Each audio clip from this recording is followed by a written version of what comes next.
Olá pessoal, estamos no ar com Você com Dinheiro de hoje, nesse 25 de janeiro, aniversário de São Paulo, a sede, o estado que envolve o condado, é isso mesmo. Nós estamos aqui falando diretamente do condado Faria Lima, que não para nesse dia 25, graças à nossa querida e amada B3. E para melhorar, para iluminar a tarde de vocês, nesse dia 25, nós vamos bater um papo hoje com Felipe Hermes, colunista, falar um pouco sobre investimentos, sobre ações e sobre o cenário macro. Pessoal, recebam Felipe Hermes.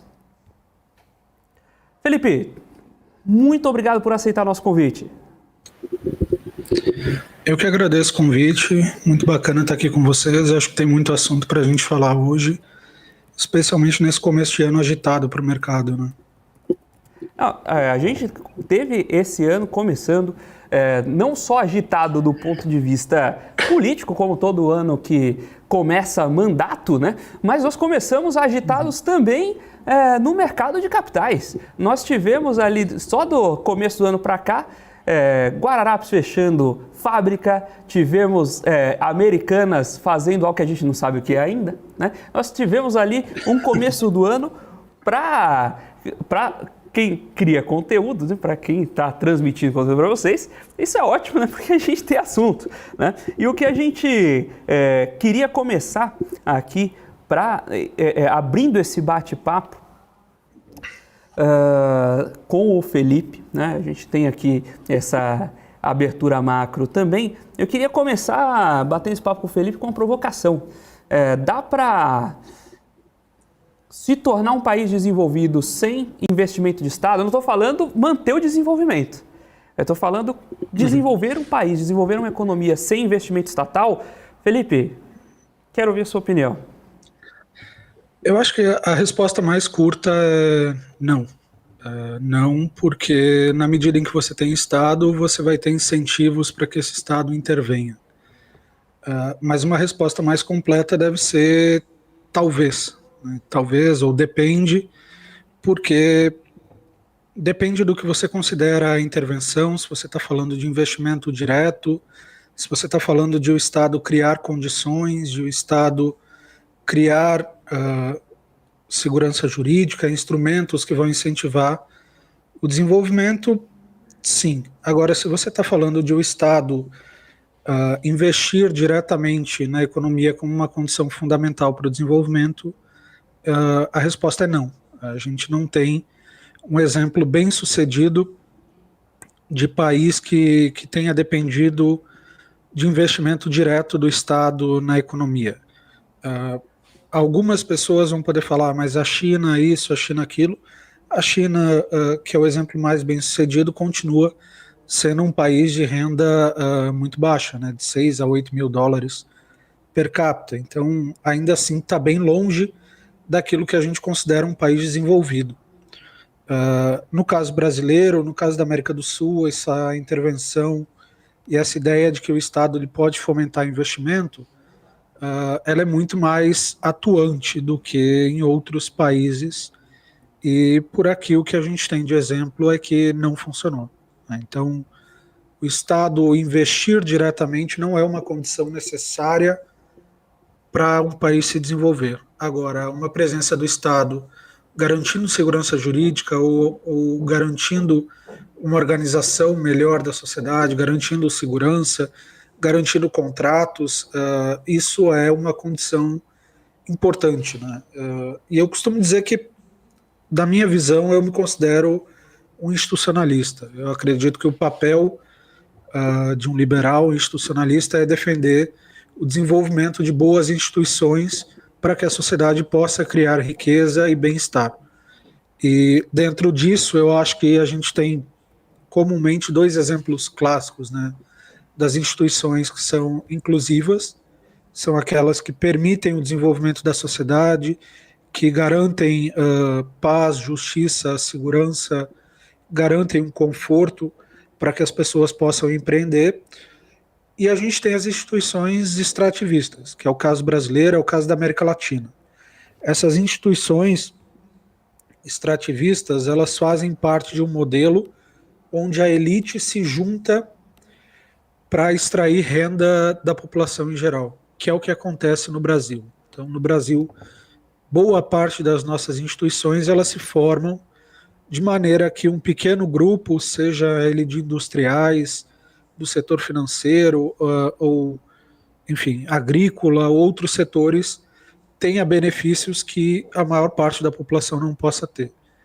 A gente vê isso muito claramente no judiciário, né? A gente tem, você estava falando de ano novo, políticos novos, e você olha para o judiciário brasileiro e vê que metade da população carcerária ainda não foi sequer julgada, porém, o atual presidente ele teve direito a inúmeros recursos no STF, são algo que claramente não é acessível a uma população geral, é algo mais restrito a um grupo com dinheiro e poder político, e eu acho que isso é uma síntese interessante das nossas instituições extrativistas. A gente tem um país extremamente desigual do ponto de vista de renda, a gente tem problemas raciais, a gente tem problemas de acesso ao crédito, né? Eu gosto muito de um exemplo do Paulo Rabelo de Castro, que fez um projeto aqui perto, no Rio de Janeiro, no Cantagalo,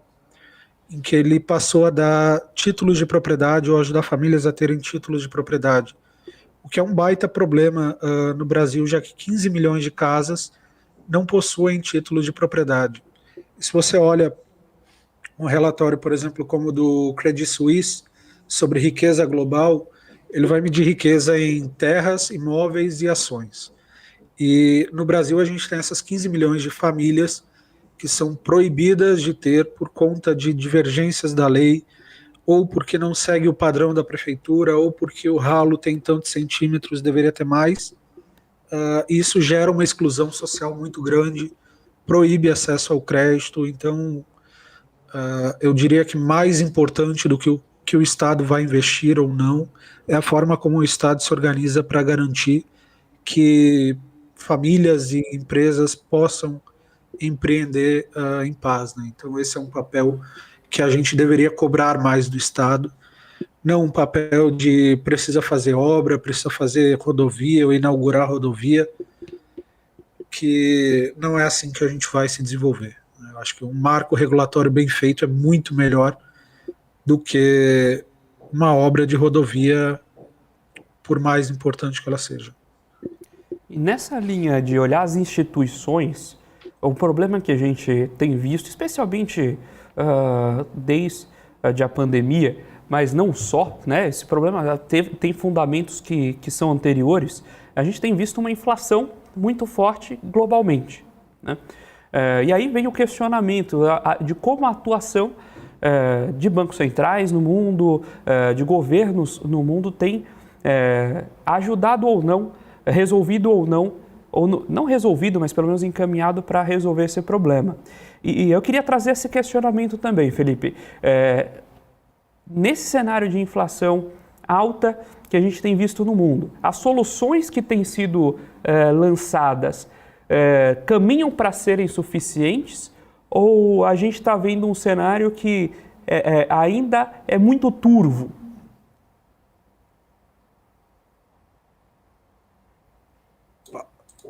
Desculpa, apertei errado aqui. Eu diria que o maior problema... Voltei aqui. Não, eu só tinha mutado o microfone. Eu diria que a gente não deve ter um fim da inflação nessa década, pelo menos, na próxima. Eu lembro de uma reportagem da Bloomberg em 2021 que falava sobre a década em que a inflação deve se tornar comum, justamente por conta dessa transição energética que ficou mais evidente após a invasão da Ucrânia pela Rússia. Ficou nítido que essa é uma transição onde pela primeira vez na história da humanidade a gente está mudando a nossa fonte principal de energia, não por eficiência, como a gente fez ao trocar o carvão pelo petróleo, a lenha pelo carvão, ou o óleo de baleia pela querosene. A gente está fazendo uma mudança de padrão energético por razões políticas, científicas e ambientais e não pela eficiência que essa fonte de energia tende a gerar. Então, isso é um fato novo na humanidade. Isso tende a criar choques muito fortes, né? São choques que vão ocorrer ao longo dessa década e isso não deve diminuir tão cedo, eu imagino. Então, acho que, independente de política monetária para cá ou para lá, a gente deve ter esses problemas bastante graves oriundos dessa própria decisão energética, né? Se a gente tiver um ano com menos chuvas, as hidrelétricas vão funcionar menos, mas a energia eólica vai funcionar mais. Se a gente tiver um ano com muitas chuvas, as eólicas vão perder força. Então vai ter esse balanço da natureza que vai ser complicado de lidar. E o outro ponto crucial é o fato de que não existe condição para a maior parte dos países ricos de ter uma taxa de juros elevada, porque a dívida pública está muito elevada, né? Então, se você tem hoje 130% de dívida PIB por parte dos Estados Unidos, se você colocar 8% de juros, por exemplo, você vai estar falando de quase metade do orçamento americano só para juros da dívida. Então é um valor inviável e a gente vai ter um afrouxamento monetário, a gente vai precisar de inflação para controlar a dívida. Acho que isso é algo natural nos próximos anos. Vai haver um certo espoliamento para reduzir dívida pública, né? Essa é uma tendência que a gente deve ver. Apesar disso, a gente tem, por esse ano ou no próximo, uma redução da inflação, uma desaceleração, mas a gente vai se acostumar a ver uma inflação acima de 4% ou 5% em países ricos, que é algo que a gente não via com frequência. E como fica a posição de Brasil nisso? Porque você trouxe alguns fatores importantes. A gente está migrando de modelo energético e numa transição que a gente não está acostumado, né? Historicamente, a gente trocou o modelo energético para buscar mais eficiência, né? E dessa vez a gente está tendo restrições de eficiência, ou melhor, restrições que impedem que a gente olhe só para a eficiência. Tendo isso em vista, como é o cenário de... tem um pouquinho de... Dá para a gente falar um pouquinho de curto prazo também, né? Como a política monetária conversa com inflação no Brasil, mas aproveitando essa sua deixa sobre mudança de matriz energética, qual a posição do Brasil no longo prazo nesse tipo de migração de modelo? O Brasil ele tem uma posição bastante privilegiada, tem uma posição, é o segundo país com o maior número de fontes renováveis, né? Então a gente tem um potencial hidrelétrico construído principalmente durante a ditadura militar, onde essa questão ambiental, impacto ambiental, não era uma questão, né? Então a gente construiu ali, das nossas 24 usinas hidrelétricas com mais de 1.000 megawatts de potência, 20 foram construídas nesse modelo na ditadura, né? Isso nos dá uma segurança energética hoje bastante considerável. A gente só perde para a Noruega em percentual de fontes renováveis e isso ajuda a uma estabilidade no preço da energia. Agora, o planejamento é uma questão também importante, né? A gente sabe que quando as chuvas diminuem, especialmente ali no último trimestre do ano, você vai ter grandes hidrelétricas que vão perder força e não vão conseguir suprir. Isso vai demandar, por parte delas, ou por parte da ONS, né, o Operador Nacional do Sistema, que ative as termoelétricas, principalmente as térmicas a gás. E isso encarece o preço, vai encarecer a bandeira. Isso é algo praticamente certo, né, que a gente vai ter em boa parte dos anos. A gente teve a maior seca dos últimos 90 anos em 2021, perdão. Agora a gente está com hidrelétricas cheias e está numa situação inversa. mas é uma situação cíclica. A gente tem uma possibilidade de escapar dessa situação agregando, como eu falei, energia eólica, o que pode ser bastante positivo, já que se você tem muita chuva, você tem hidrelétrica, se tem pouca chuva, tem a eólica. São complementares, que é o que a maior parte dos países do mundo não tem conseguido fazer, que são fontes complementares. Eles até tentaram investir em energia eólica e solar e ter como complementar o gás natural, aí veio a invasão e acabou-se a oferta de gás natural na Europa, que levou quase um ano para ser reconstruída. Por conta disso, a Europa teve que ligar até térmica a carvão, foi um cenário bem feio, né? Bem complicado. Agora, o Brasil ele é especialista em ignorar o resto do mundo e criar problemas internos, né? Como o Nelson Rodrigues tem uma frase que o Marcos Lisboa adora repetir, né? O Nelson dizia que subdesenvolvimento não se improvisa, né? Ele é obra de séculos. E o Brasil é um país muito propenso a criar problemas, mesmo quando o cenário global ajuda. E a gente pode se complicar, como eu acho que a gente está tendo uma inversão agora de expectativas, né? A gente tinha uma expectativa de que a taxa de juros ela fosse começar a cair no meio desse ano, no meio de 2023. Aí chegou um novo governo e já falou que vai ter mais 230 bilhões de gastos, que vai ter PEC da transição e que vai ter um risco fiscal considerável. A gente já afastou a possibilidade de reduzir juros, né? Então a gente vai ter que manter juros em alta para controlar uma demanda oriunda de gasto público.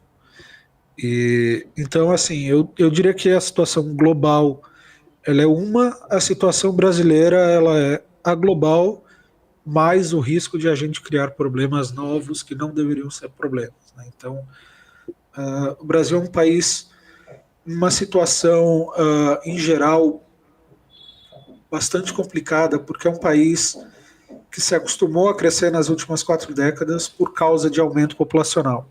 Então a gente teve, como cita um grande amigo meu, o Aldo Cunha, que foi secretário da Fazenda lá do Rio Grande do Sul, depois trabalhou em vários bancos, como BTG e JP Morgan. Ele tem um estudo em que comenta sobre o crescimento do Brasil nos últimos 30 anos. E o que ele mostra é que o Brasil cresceu em média 2,2%, o que é um resultado medíocre. Só que quando você decompõe esses 2,2%, você vê que 3/4 disso foram aumento populacional. O resto veio de produtividade. E isso torna o crescimento brasileiro ainda mais preocupante, né? Ou seja, a gente depende de um aumento populacional que como a gente viu na reforma da Previdência, não vai rolar nos próximos anos. Então, a gente vai ter essa pressão muito grande por gasto público, na medida em que a produtividade não cresce, a população idosa aumenta, isso vai demandar mais gastos em saúde, em previdência. São duas áreas muito fortes de participação no orçamento público. Isso tende a complicar um pouco a situação, porque o PIB não deve crescer tanto. A gente tem hoje, para você ter uma ideia, desses 2,2, que era produtividade mais aumento populacional, hoje a gente caiu para 1, já que o aumento populacional saiu de 1,7, foi para 0,5 e deve chegar ao final dessa década em 0. Então, a gente vai ter essa pressão muito forte dentro do Brasil que precisa ser resolvida, e eu não sou tão otimista de que a gente vá conseguir resolver.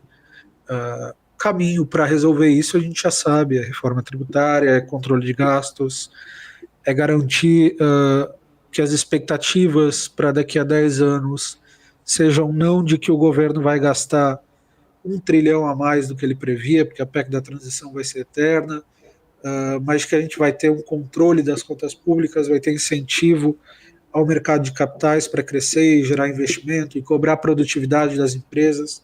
São caminhos óbvios.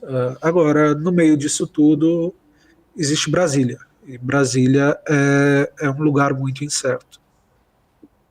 Maravilha. Pessoal, nós estamos hoje com o Felipe Hermes, que é colunista e criador de conteúdo, batendo esse papo conosco sobre a visão macro e também sobre o mercado de ações. No final, a gente vai reservar um tempinho específico ao mercado de ações. Queria agradecer aqui o pessoal que está participando do chat, o MPK, o Regis Andrade, Eduardo Pacheco, Valdemar Pereira. Inclusive tem aqui uma pergunta do Luiz Toledo sobre energia nuclear, mas eu vou deixar essa pergunta para daqui a pouquinho, logo depois do intervalo. Daqui a pouco a gente volta com o segundo bloco do Você com o Dinheiro de hoje.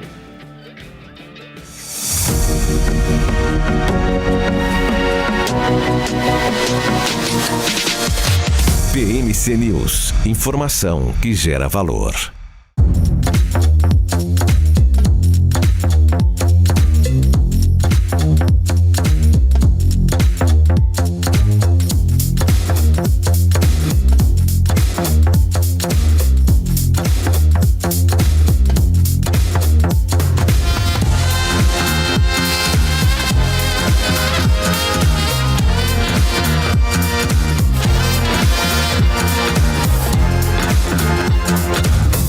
Você está cansado da mesmice? Negociando em plataformas com ferramentas desatualizadas? Falta variedade e funcionalidade?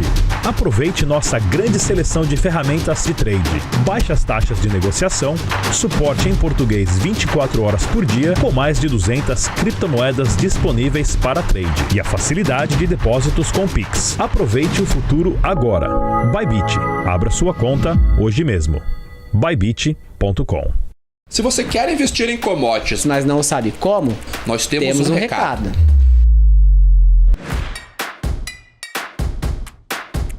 Estão abertas as pré-inscrições para o Commodities, uma imersão para investidores. Nos dias 4, 5 e 7 de fevereiro, em um treinamento presencial e online, com vagas limitadas. Aprenda comigo, a Ledelara, e com o Vicente Zotti, como operar contratos futuros, derivativos e exposição internacional nos maiores mercados do mundo. Um intensivo para investidores iniciantes ou profissionais, analistas, gestores de produtos financeiros e profissionais que atuam em commodities. Diversifique a carteira, crie estratégias, entenda tudo sobre negociações, contratos futuros, cotações e vencimentos. Quer saber mais? É só clicar no link ou escanear o QR Code que está aparecendo na sua tela.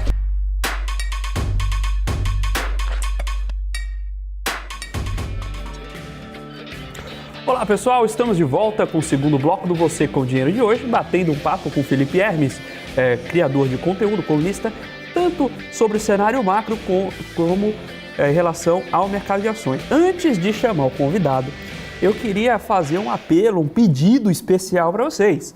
Naturalmente, a gente tem que subir esse número de likes. A gente está com uma audiência bem interessante para o dia de hoje, contemplando esse dia 25 de janeiro, mas falta um pouquinho de like ali, pessoal. Vamos subir esse like aí,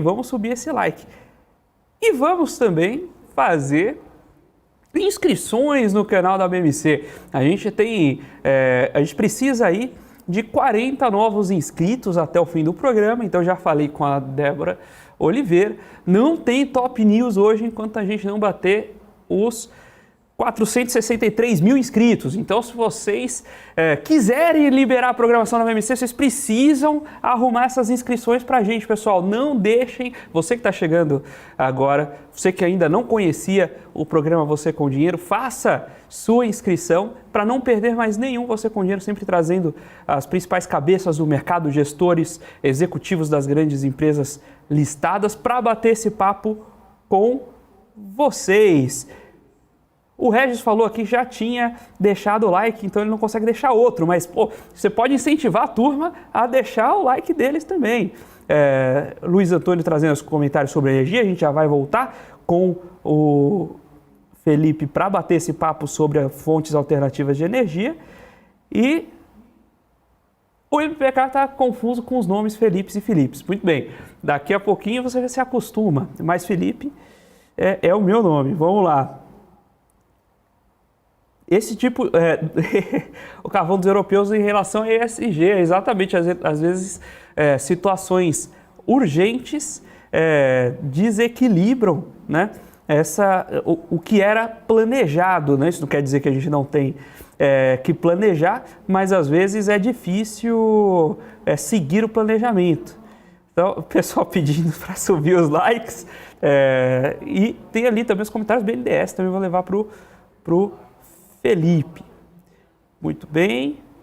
Pô, 366 likes, exatamente isso aí, pessoal. Continue subindo os likes conosco.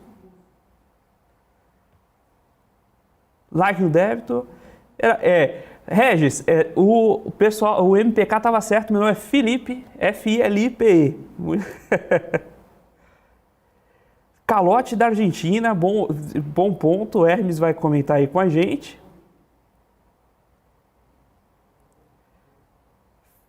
E o Helder tá certo, é Felipe, é isso aí mesmo. Sandro Parasquim, já deixei meu like. MPK, vamos. É isso aí, turma. Vamos lá, então eu queria trazer aqui com o nosso convidado o ponto justamente das fontes alternativas de energia. A gente estava comentando sobre a complementariedade, que isso é positivo para o nosso mercado, entre energia eólica e energia hidrelétrica, mas o pessoal aqui no chat trouxe uma questão que é muito debatida, é interessante e está longe de ser trivial, que são as energias termonucleares, né? Como você vê esse modelo, Felipe? E se faz sentido ter esse tipo de modelo aqui no Brasil também, ou seria um modelo contingencial, por exemplo, para o caso da Europa, e aqui agora nós vimos a reativação de termoelétricas a carvão? Então, para esse tipo de situação, ter uma contingência e não ter que buscar fontes tão antigas assim? Eu acho que é extremamente positivo. Eu gosto muito do tema de energia nuclear. Ontem mesmo estava escrevendo falando de uma usina nuclear no estado da Pensilvânia, nos Estados Unidos, que tem fechado acordos para fornecer energia diretamente a mineradores de Bitcoin, a data centers, né, de computação em nuvem. Isso porque mesmo a energia nuclear, que é uma energia extremamente estável, ela varia em função da demanda ao longo do dia por parte da população, né? Então, você tem que compensar isso. Uma hora você tem excesso de oferta, na outra tem menor demanda, né? Então, você vai ter que equilibrar isso, e a mineração de Bitcoin é uma maneira interessante de você gerar fonte de renda para a empresa que produz essa energia, não jogar energia no lixo, né? E isso barateia a conta para todo mundo, porque do contrário, a energia que você produz, 3 horas da manhã, vai ser jogada no lixo. Se você consegue usar ela para minerar Bitcoin, por exemplo, ou manter um data center de computação em nuvem, você está gerando meios de aproveitar essa energia e reduzir o custo da construção e da energia que é vendida à população. E é o grande problema da energia nuclear, é o custo, né? São sempre grandes obras, grandes projetos, são projetos que demoram às vezes uma década, ao contrário de um projeto de energia solar e eólica que pode ser construído em 1 a 2 anos, mais a fase regulatória. São projetos bem simples, não à toa o Brasil e o resto do mundo cresceu muito rápido nessas fontes. Agora, a fonte nuclear, ela tem sido muito útil, especialmente para a França, que é o país que mais produz energia nuclear do mundo. Não tem sofrido os mesmos problemas da Alemanha, que é um país dependente do gás natural da Rússia. A França tem, salvo engano, 70% da sua energia vindo de reatores nucleares.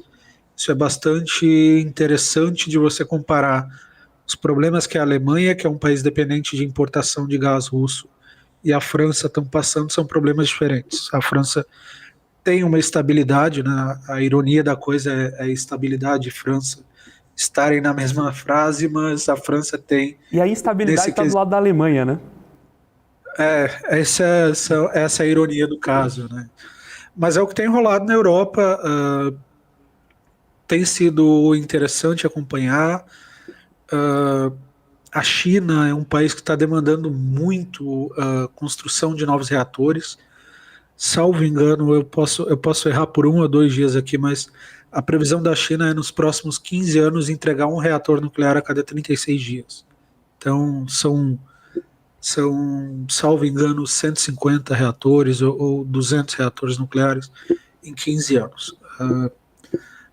É uma fonte de energia que eu particularmente gosto, já investi em urânio via ETF, que é algo um pouco complicado, porque você investe diretamente na mineradora, não na commodity em si, você está sujeito ao risco da empresa, mas eu gosto da tese, de energia, eu acho que ela combina muito com cripto, que é uma área que me interessa, combina com essa questão de estabilidade, instabilidade geopolítica, que eu acho que deve ser muito vista nos próximos anos, ao menos nessa década.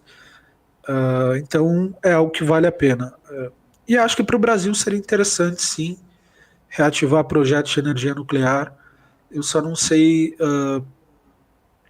se a gente conseguiria levantar capital para isso, ou se seria mais uma obra daquelas outras tantas, né? Acho que vale lembrar que Angra foi construída pela Odebrecht, né? Foi o primeiro grande projeto da Odebrecht, então não tenho boas impressões sobre essa ideia de construir novas usinas no Brasil, mas talvez seja interessante. O Charleston comentou aqui que não conhecia o canal, conheceu hoje no almoço, né, e está gostando bastante. Muito obrigado, Charleston, muito bom ter você aqui na nossa audiência. O Luiz Antônio comentando aqui o melhor canal de investimentos e notícias em geral sobre o assunto. Muito obrigado, pessoal, pelo apoio, muito obrigado pela participação. Eu queria trazer uma outra, mudando um pouquinho de contexto, já levando um pouco para ações. A gente vê no último ano uma queda acentuada do desempenho em bolsa, do valor de mercado das empresas de tecnologia, né? É uma mudança de paradigma mesmo, ou seria uma mudança momentânea, Felipe? Eu acho que é uma volta à realidade, né? Final do ano passado, eu estava lendo o relatório das previsões do Scott Galloway sobre tecnologia, sobre Big Techs para esse ano. O Scott é um cara que eu gosto bastante, mesmo discordando algumas vezes das visões políticas dele, né? Ele é mais ligado aos democratas nos Estados Unidos, tem uma visão crítica, mas ele é um cara diretamente do meio de tecnologia, um cara respeitável em gestão de marca, e ele tem muita razão em determinados aspectos. E ele levantou um ponto que eu achei muito importante, que é o fato de que, se você pegar hoje a maior parte dos funcionários das FANG, né, do Facebook, Amazon, Apple, Netflix e Google, se você inclui ainda outras empresas de tecnologia, como a própria Microsoft, se eles têm menos de 35 anos, o que é a maioria dos funcionários, significa que o único mercado que esses desenvolvedores e que as pessoas que trabalham com tecnologia conhecem é um mercado de alta eterna. É um mercado pós-2008, né? Então, eles já entraram no mercado de trabalho com o Fed jogando dinheiro, enxurrando, uma enxurrada de dinheiro e juro zero no mercado, favorecendo techs. Eles viram a Apple sair de 350 bilhões em 2011 para 3 trilhões. Eles viram um aumento explosivo de demanda por desenvolvedores, por trabalhadores, né? A gente viu o Google chegando a uma média de 300 mil dólares por ano de salário por funcionário. 2015 a 2016, empresas de tecnologia de grande porte saíram, dobraram o número de funcionários, uma demanda que parecia infinita, uma demanda que parecia não ter fim, até que chegou-se a 2022 e a gente teve o primeiro ano, pelo menos desde 1950, em que a base monetária dos Estados Unidos caiu. Houve uma retração da quantidade de dinheiro em circulação, porque você teve, durante a pandemia, um choque muito grande que levou a um cenário inflacionário, corroeu o poder de compra da população. E E a gente sabe que o mercado de ações ele é um mercado de expectativa. Quando você passa a colocar custo do dinheiro nas empresas, você vai ter a longo prazo o que parece ser uma pequena inversão, que é uma taxa de juros saindo de 2% para 4%. A longo prazo isso vai pesar. Você vai ter um custo de oportunidade maior, você vai ter um custo de capital maior. E quando as empresas já estavam em um valuation bastante esticado, né, eu lembro que há pouco tempo a Tesla estava valendo 700 vezes o lucro, o que é surrealista de se pensar. Quando você tem isso, e mais uma retração de investimento na economia e uma provável recessão, as empresas de tecnologia, que foram as mais beneficiadas nessa década, elas vão ser também as que mais vão perder. Eu não vejo como isso seria algo surreal ou algo pouco. Enfim, acho que existe uma volta para a normalidade, existe uma necessidade de racionalizar o mercado, de não chegar como um Elon Musk lá demitido 70% do Twitter, mas racionalizar o número de funcionários, né? Contratou-se demais, contratou-se gente demais, criou-se uma geração de funcionários e desenvolvedores que não conhecem o mercado de baixa, que acha que tem direito a isso, aquilo tudo. Receber $300 mil por ano é normal, e você vai ter esse choque de realidade uma hora ou outra. Eu imagino que a gente esteja passando por isso. É algo doloroso, muita gente vai perder dinheiro, muita gente perdeu dinheiro.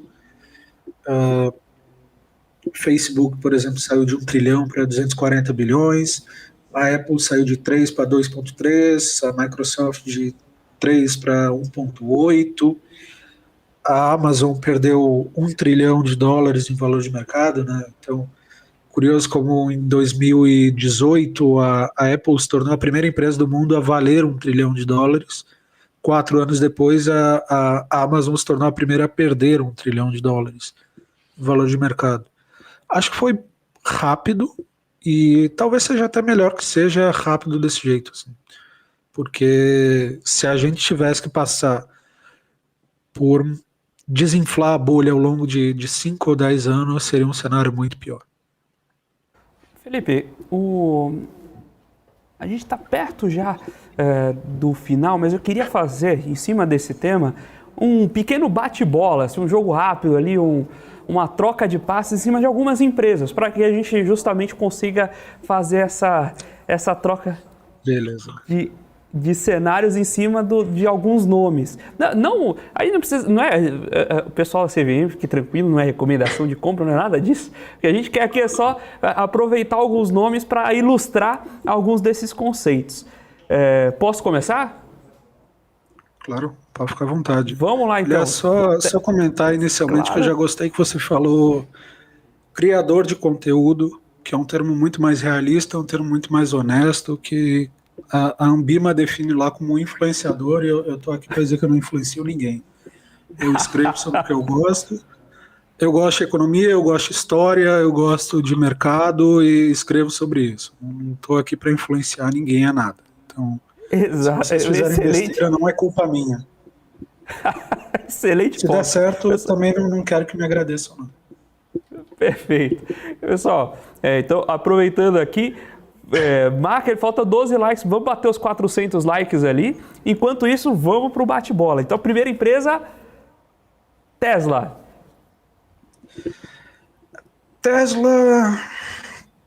Tesla, como eu acabei de falar, é uma empresa que chegou a valer 700 vezes o lucro, é uma empresa que eu acho que tem vários méritos, é uma empresa que fez as pessoas olharem para carros elétricos e não sentirem vergonha alheia.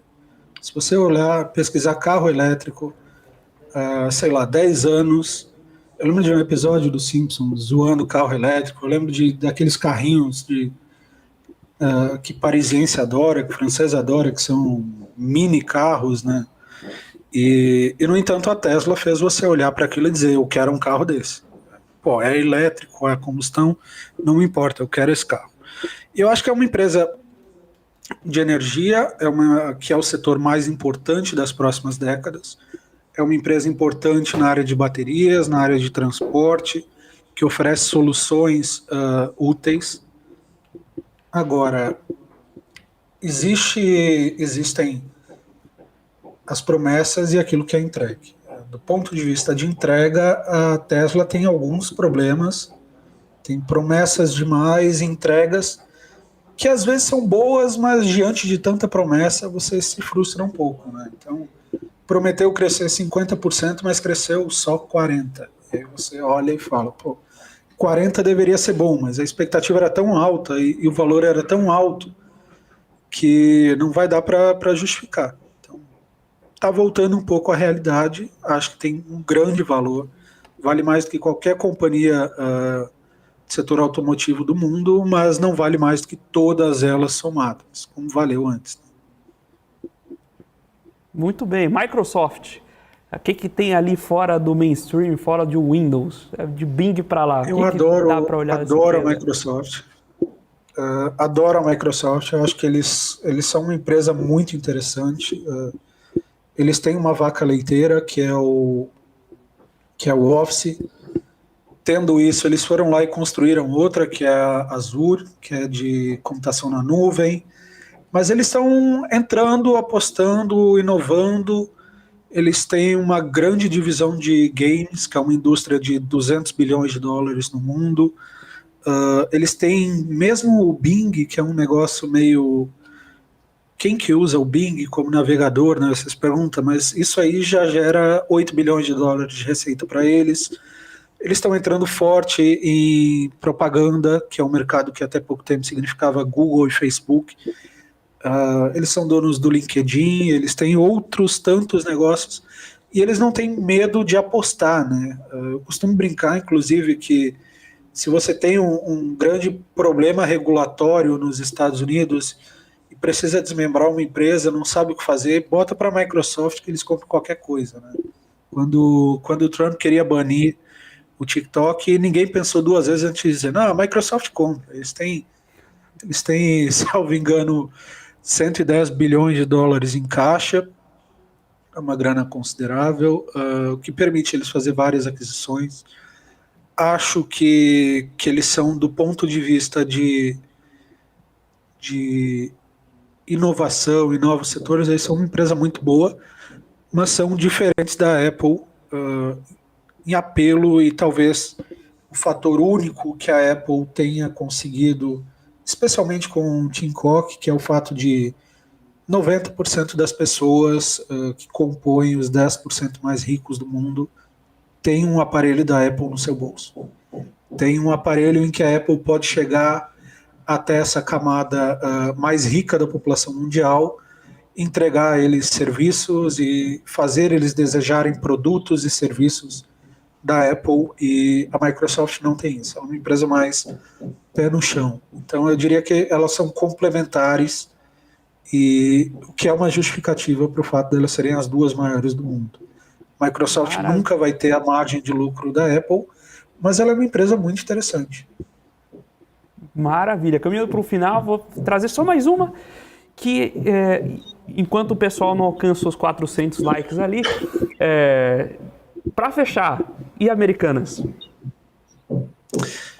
Americanas, eu estava relembrando aqui uma piada que eu fiz há um ano atrás, que eu estava dizendo que eu tenho uma coisa em comum com o Jorge Paulo Lemann, que é o fato de que nem eu, nem ele sabemos o que a Americanas vende, né? Então, é uma empresa extremamente confusa. Eu acho que, para a maioria das pessoas, é uma empresa que nunca fez sentido, né? E nunca deu lucro. Eles insistem numa operação de marketplace que só consome caixa há 2 décadas, pelo menos, não gera retorno, e juntaram agora essa operação de marketplace com as lojas físicas, que era um bom negócio, apesar de ninguém saber o que vendia, né? Você ia lá e procurava qualquer coisa, e às vezes tinha, às vezes não tinha. E eu não vejo nas Americanas apelo de marca, como é o caso de outras varejistas que faliram na década de 90, uma Mesbla, uma Mapping. Não vejo esse apego do brasileiro a Americanas. Acho que marketplace virou commodity, o que importa é o que está por trás, é logística, e nisso o Mercado Livre, Magazine Luiza, a própria Amazon já tem, não vejo muita solução.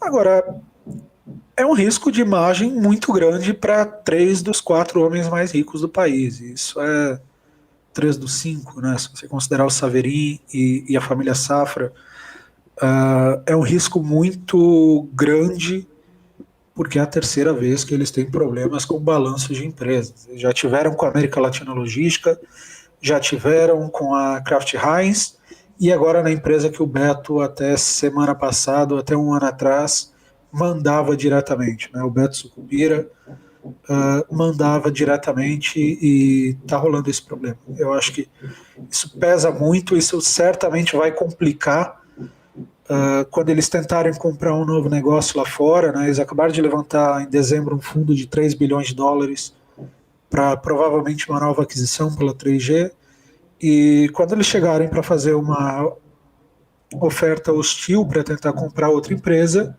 os acionistas dessa empresa vão olhar e dizer, não, mas a gestão deles tem isso, isso e aquilo. E quando eles tentarem chegar para uma família, como é o caso da Hunter Douglas, que é aquela fabricante de persianas que eles compraram em 2021, e dizer, olha, você tem aqui essa empresa de 100 anos que está na sua família, você vai entrar para a cultura 3G e ter uma boa gestão, que é algo que fez do Buffett o maior empresário, o maior investidor do mundo, né? O fato de que as pessoas iam até ele oferecer negócios. Vai ser bem difícil para a 3G convencer de que a sua forma de gestão é uma boa forma de você entregar a sua empresa familiar centenária, né? Então, vai ser muito complicado para eles nos próximos anos. Que é uma Maravilha. Pena, é uma pena. Maravilha, É uma pessoal. pena para o mercado financeiro brasileiro, né? Felipe, muito obrigado pela sua participação. Foi excelente esse bate-papo, ter a oportunidade de fazer esse bate-papo com você aqui. Eu que agradeço o convite. Só desculpa o pessoal, talvez a internet tenha dado um probleminha aqui, né? Ainda estou de mudança aqui para Gávea. Virei vizinho dos Moreira Salles aqui, tem as suas vantagens, mas tem umas desvantagens só no período de mudança aqui. Valeu, certo. pessoal. Obrigado pelo convite. Pessoal, muito obrigado a você também, muito obrigado pela sua audiência, por ter atingido os nossos 400 likes. Muito obrigado por fazer parte de construir esse canal conosco. Fique agora com o Top News para o fechamento de mercado, participação da nossa querida Débora Oliveira. E amanhã nós voltamos com mais Você com Dinheiro. Até lá!